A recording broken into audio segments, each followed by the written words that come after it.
أزمة بين الشيخ عبد الله رشدي وبين المطرب ويجز، وكل ده بسبب حلق آسر ياسين.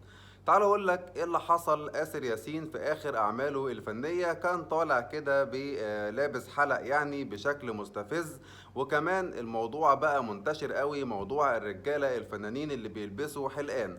فكان تعليق الشيخ عبد الله رشدي بتويته كده، قال يا جماعة هو إيه حكاية الرجالة اللي بتلبس حلقان دي؟ مش كده يا جماعة.